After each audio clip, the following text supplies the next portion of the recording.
Yeah. There's a mad echo. Someone made a mic. Anyways, hello everyone. It's CK here, and I'm hosting today the Arsenal vs AFC Wimbledon Carabao Cup preview. Before we get into things about the game and the players and the cup run potential, I just want to introduce everyone. We've got Z. How you doing, Z? Oh, good, man. How are you? I'm chilling, man. We've got George.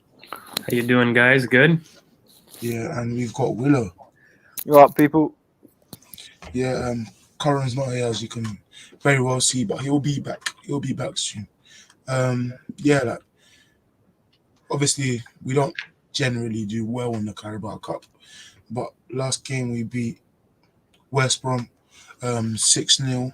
And our last two games since that we've beaten Norwich 1-0 and Burnley 1-0. Going into this game, just general thoughts. How are you feeling going into the next Carabao Cup game? I'm pretty excited, bro. I mean, I don't know about you guys, but I feel as though this is the first time that I'm going to be relaxed for a game in a sense. I think two wins on the bounce, 2 clean sheets on the bounce gives you a little bit of breathing space from, just understanding form, momentum going into, a derby. I think this is actually one time where he would get a pass for doing a completely changed team. In fact, I would even argue he would deserve criticism if he didn't. And, I think it would be a risk, really employing our back five, to be honest with you. I think those are very critical to our success moving forward. And I think this is a perfect opportunity to maybe give some fringe players an opportunity to impress, but also give some players who maybe are unconvincing right now an opportunity to be efficient in the box. Because one thing that we aren't doing right now is converting these good locations into good chances. So I think this could be an opportunity for the likes of, even Pepe, Martinelli, Laka, people that we haven't seen all season that, need minutes. And, I don't think it does anybody a world of good just to sit on the bench. So I'm excited to see some new faces. I'm hoping that maybe we get 1 or 2 youth surprises, but one name I don't think that we're going to see is Charlie Pitino. I think there's been a lot of craze online about training. Yeah, and just for me, he's just not physically ready. And, I don't think that this is something that we see. I'm sure he's part of the squad, but I would be very surprised to see him starting. Personally, I would like to see Keto Taylor-Hart given an opportunity, but Martinelli has not had minutes. So for me, unfortunately, I think there's people ahead of these youth stars. I don't think we can even afford to give minutes necessarily. I think we actually genuinely have squad players that are in need of minutes. So yeah, for the most part, I won't say easy game, anything can happen, but inferior opposition with, some very casual momentum that we've already got in. So yeah, I'm excited. I'll say easy game. It's easy win. Easy win. I think easy into the next round. I'm glad we didn't get like a Premier League side. Like, even though Liverpool, they won 3-0 against Norwich, it's still a bit of a ball ache having to play like a Premier League team because you have to go a bit stronger. I think it would be nice to see, 1 or 2 youth players in. I'd like to see Balogun start. I hope to see him. He's been, fit and firing in the under 23, so it'd be nice to see him start. I'd love to see Martinelli play the full 90 minutes to get his fitness right back up there. Unfortunately, we are going to have to see, Holding and Mari as the probably centre-back partnership. So we've got that, Which I think is okay, though, Willow, because oddly, I think Wimbledon are very long ball. Like, in a sense that, it for the opposition, as much as I don't really want to see them, period, having significant minutes, for the opposition, they're quite tall, too. I believe Wimbledon, too, and I was having a look at it. They're going to be the very old English kind of profile team, go long, good on set pieces, and I think that's going to be their threat. So I actually think it could be a good chance for them to maybe redeem some mentality, because I don't think that they've had good starts, right? But I think it's important that we need these players available and in good form. That's the one notion I maybe don't subscribe to, because particularly Tavares, Lokonga, these are guys that, are in line to start, but, I think could very much find themselves in starting positions in the Premier League. And they always give an opportunity to impress, right? Like, I think if Martinelli lights it up, he's asking to be picked in the North London Derby. I think Pepe, I've got questions personally, but if he can pull out an efficient performance, he's going to ask questions. So I think these cup games give an opportunity to see French players kind of ask questions of the manager, and I think that's hopefully what you'd want to see. But yeah, you are right in the sense that they're very tall. Like I was looking at it earlier. Yeah, the shortest striker is 6'2". Exactly. So they're a very tall team and they've got a tall midfield. But with like the Pitino comment, is Wimbledon. Pitino will be fine. The lower leagues are more physical than the Prem, so I don't. Which is why they loan our youngsters to the Prem, just to get the youngsters down there to get ready for the Prem. But Wimbledon being fine is not necessarily true. And he just played versus Chelsea and he has played well. But Pitino, I feel for him in the sense that if he plays and doesn't light it up, because he's flavour of the month right now, if he doesn't do what everyone's saying he's going to do, he would get seriously hammered. Can I ask, who do we think will start up here? Because if you've got Mohamed El Neni still out with the injury, I think at the moment, I don't think he's quite ready to play. Granit Xhaka's out. We're not going to be starting Thomas Partey. So, you've got Lokonga in the mix. You've got Ainsley in the mix. Ainsley, Lokonga, yeah. But do you not think maybe one of them will play against Spurs, though? So will we want to play one of them? I think Partey Xhaka will play versus Spurs. Exactly. Lokonga versus Wimbledon. You think Xhaka comes straight back in the mix with the Spurs game? He has to come back into the mix. I mean, maybe we'll get into that on the prediction for Spurs. For me, as much as people don't want to like it, Lokonga has some positioning issues off the ball. And the one thing that you look at with Nuno right now, even though that their press is inconsistent, essentially they are good at blocking space. They showed it versus Chelsea. Now, once you go man-to-man with them, they can't cope. And for me, Granit facilitates that a lot more than Lokonga. Lokonga can't go man-to-man at this point. He vacates his zone and he has some severe off the ball issues. You ride it because he's a youngster, he's developing and whatnot. But yeah, absolutely. I think for the Derby and for his his first Derby experience, I think it's a lot to ask to place him in the limelight there. It's not the same for me as a first game of the season or whatnot. And so yeah, I think Granit goes straight in, and for that reason, I'm with Chris on this. I would definitely do Ainsley and Lokonga. And Ainsley, I think, had an excellent cameo against Burnley. I would be interested to see if he can carry his form going into this game. This is an opportunity to really stamp your authority on a match where you claim to be or want to be a center mid. Before I stop, I really want to shout out. How do we say this? He's not good with names. Sig, I'm really bad if I do, mate. We see you on all the comments, liking, and we really appreciate the support, mate. So yeah. Big aloha from us, I guess. Toronto from me, but the rest of the lads and across the pond. England. But yeah, Z, what are your takes on who should be in the pivot? I mean, look, I'm just looking at the game and I'm thinking this game should be the game where we release ourselves from all the shackles that we have on ourselves. I just want to see us play with some freedom that we probably don't have when we play in the Premier League. Or when we played against West Brom, because we were under some ridiculous pressure. But I just want to see us play with some freedom and hopefully give some chances to some of the fringe players such as Tavares, such as Ainsley, Balogun, Martinelli, and give them minutes and give them the opportunity to start even pushing for a position in the starting 11 in the upcoming games in the Premier League as well, because you want all your players that are even going to be on the bench to be as fit as firing as the ones in the starting 11. And I think that's what we need to do. And then obviously after that, give opportunities to players like Charlie Pitino, Miguel Aziz. Not Miguel Aziz, he's gone on loan, hasn't he?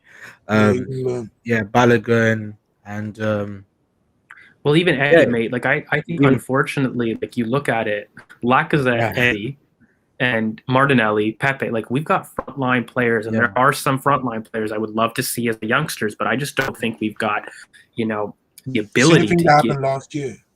Sorry?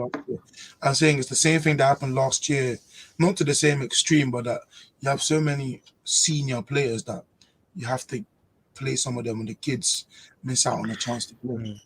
That's what I mean. And I think Charlie, look, Charlie probably has the best chance only because of the injuries that we have, right? Yeah, like, you do have to, if there's any inkling of Lukunga, like, I mean, I'm pretty certain that Grant comes right back in personally. And, and when you look at that pivot, it's not really been bested by many, Xhaka, Partey. And forget the fact that Spurs are kind of weak centrally, to be honest. But I think removing that, you basically got Lukunga and Ainsley. So if something happens, there's a problem, maybe you see an opportunity for him to come in. But I think in the forward areas, unfortunately, I think there's like 3 or 4 players ahead of somebody like, Akito, Amari Hutchinson, guys that have been doing very, very well. Even Balogun, who I kind of consider personally a first team member right now. But, there are areas that they could come in. I don't even think Okonkwo gets a shout because I think Leno is going to need a game. Yeah, I don't think you can do that. So, yeah, I actually think we've got game time for a lot of players that will consider first-team members. But I'm with Z. I kind of want to see the handbrake off in terms of uneasiness, because if you can't do that against Wimbledon and impose your play, then A, it does show the quality of the squad, which, by the way, I'm not confident in us doing. But it just shows that, they're just horribly not at the level.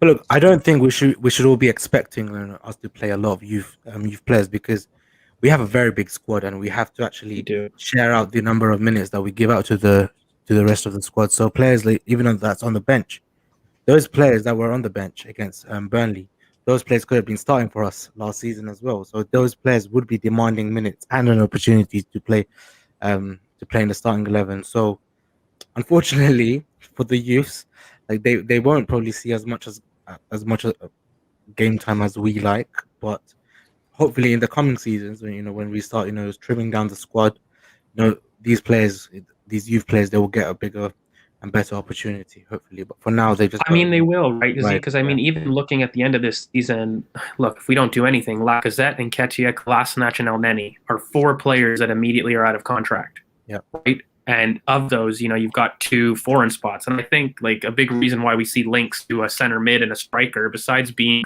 areas of priority, I think I personally subjectively debate on the level of that. But I think that link in the media comes directly from Elneny and, Lacazette and Eddie being gone, right? Like those are open squad spaces. So I don't know if those are priorities necessarily, but immediately we don't need to sell in those areas to recruit. So I think that opens up a bit, but I'm with you. I don't think the squad turnover that, even Mikel and the group wanted actually occurred over the summer. And we're going to see a little bit of clog up in the beginning phases of the Carabao Cup for this reason. I really do think that we don't see a single youngster unless we're really going 4-0 by like the 60th minute. And then we decide to give a cameo for a Pitino or something like that after we've secured the game. I think that's the only scenario I really see, but I'm expecting a fun game. I don't know about you guys. Like I'm just not worried. I'm like you see, I want the handbrake off and I want to see some good football at least, because I feel as though the onus is on us to do that at this point. That's the very least. I just want a good fluid performance. It doesn't have to be the best. It doesn't have to have, stellar moments, but I just want a fluid performance because I don't think we've seen one this season. Even the West Brom game, which opened up, but it started really poor. Like I want a consistently fluid performance. Yeah, domination over 90 minutes. Because I think it's possible, and our efficiency has been a problem for a minute now, but we saw it in big light against Burnley to an extent and Norwich properly. But I hope our players get firing because it is a big chance for them for, as you said, Pepe, if he does well, will potentially warrant the start versus Spurs. Same as Martinelli, same as Saka. Whoever starts will have a chance. And in defence, we've got a lot of players that we could field a whole new back four, and guys like Chambers, maybe even Cedric may still miss out. So we've got a lot of players there, but I think at this point we should just say our predictions for the game versus Wimbledon. I'll take Karen's one before you guys say.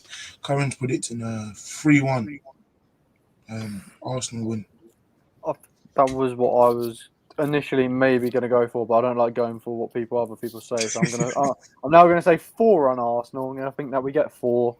You know, I think Martinelli will get in the score sheet. I think even a bit of Nuno Tavares, if he can get up there and actually get a cut in on his right foot, I think he could get one as well.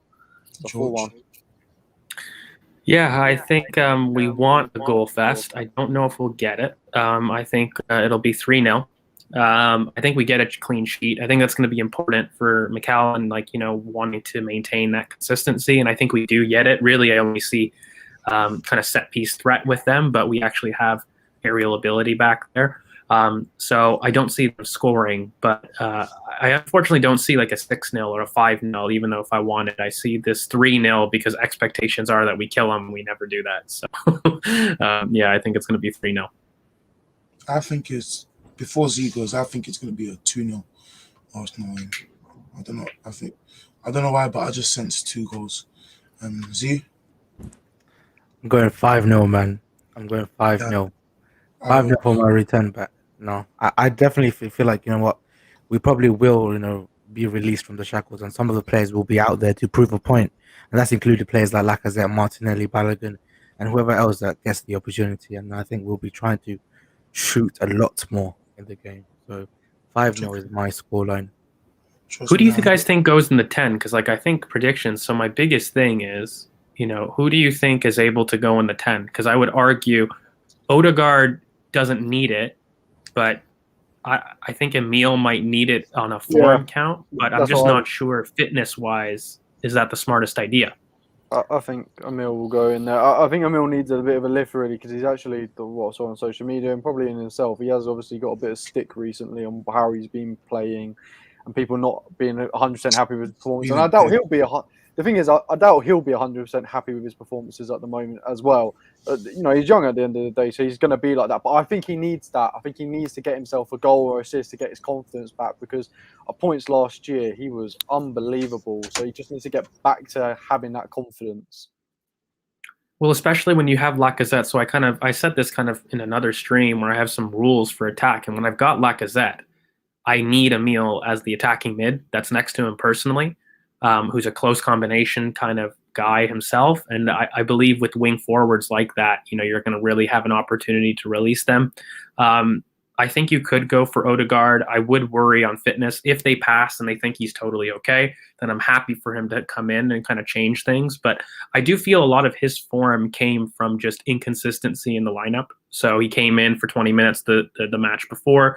And I think it wasn't just him, but our entire front line was really poor in efficiency, oddly. And I think that had to do with pitch circumstances a little bit more. We were probably downplaying its effects, if I'm really being honest, in our post-match.